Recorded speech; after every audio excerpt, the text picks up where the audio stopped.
So you can pick up the free sheet music. The notation version is free, but there's also a tab version for those who want to buy one. So just follow the link under the video and you can get the PDF for free. So this is one of the most common works in the repertoire, played by lots of classical guitarists and like crossover guitarists as well. So it's a very popular work. Despite its actual difficulty, the first half of the piece is fairly manageable, so I think a lot of students dive right into the first half, but then the second half gets significantly more difficult, putting it definitely more in the upper grade level, in grade 6 or 7, if you're thinking like RCM grades. So I'll walk through the piece, but the couple overall comments that I have are pretty basic. I mean, aim for voice independence. There's two voices happening simultaneous. So like one voice is going like this, and the other voice is going like this. And so it's a counterpoint exercise. You have two independent musical lines happening at the same time through the whole piece.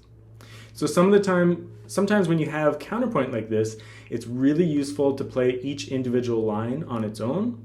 So the top voice would be, and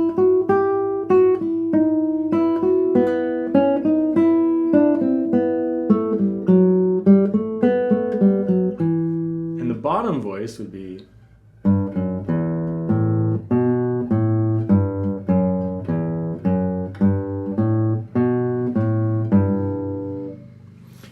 etc., etc.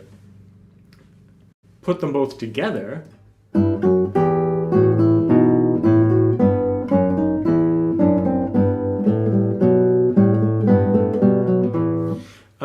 then you kind of have to split your head into two halves and like listen to each independent musical line at the same time as best you can. Luckily in this piece, most of the time, the lower voice can just be played with the thumb. And so that's one of the voices, is just the thumb, and the other one can be played with alternating fingers. So go through the whole piece playing the two voices separately. So you, at least so you get it into your ear, the idea of counterpoint, and that you know the musical lines fairly well. Bar 18 onward is pretty awkward, and there's lots of different ways to finger it. I've fingered it with a minimal amount of like difficult stretches and or like weird hinge bars. But that resulted in a lot of like little micro shifts. So it's a very active left hand. Some people, depending on your level, you might want to choose a different approach. If you're more at the advanced level, maybe you want to research a couple of editions and play to your strengths. If you have certain strengths that you want to try out, you could experiment. This piece is definitely worthy of experimentation. I could barely decide on what fingerings I wanted when I was putting the edition together, but I settled upon these ones here. So I'll just do a little walkthrough of the piece, and then I'll leave you to it. I start with the third finger because that's the fingering that you're going to get later when it repeats in bar 5. So just for consistency, I start with 3, and then it's right into a bar.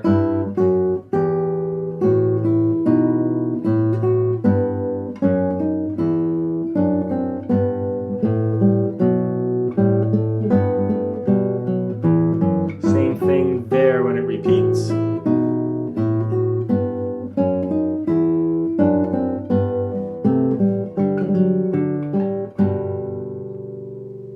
I do a little cross string trill there, so I play the open G, then the F sharp, then the G, back to the F sharp.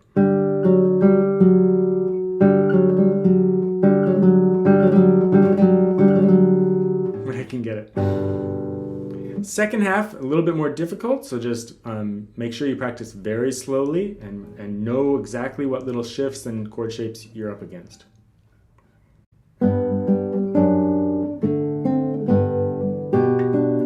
Move the first finger up. There's lots of harmonic intervals in this half, so I fingered it trying to play to those, but not going so far that it makes it overly difficult.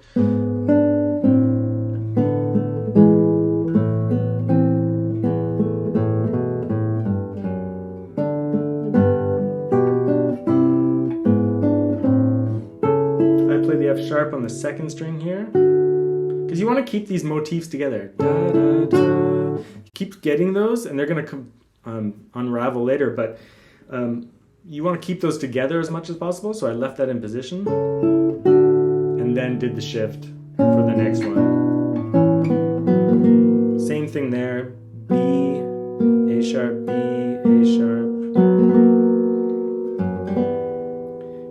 And then here, you can grab the B here. Lots of additions have really bad fingering in this particular part. I've settled on this.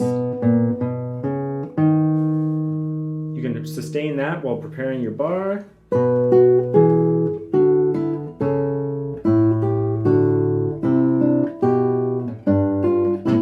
That part, I debated what fingering to use there. A lot of people do like a weird stretch like this. I tried to avoid it by doing these like little micro shifts with free fingers.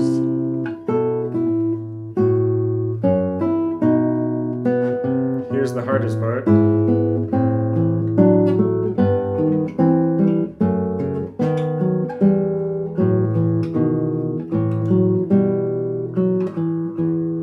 That part, I've decided to keep it in one position as much as possible.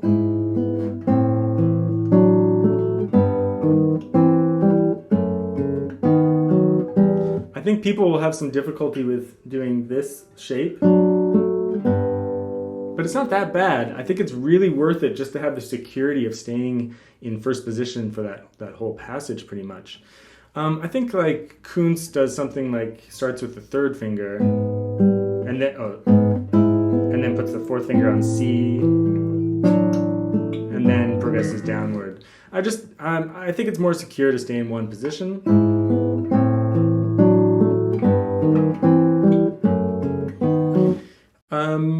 That said, it takes more finger independence maybe, but you can experiment with that fingering, but I think mine works out fairly well. Not much else to say about the piece. You have to practice very slowly and make sure you're maintaining the counterpoint, but besides that, try to keep things generally legato the whole time and connect those voices, and just make sure you know all the shapes because there's quite a few of them. This is more difficult than some people think at first, so give it a lot of time.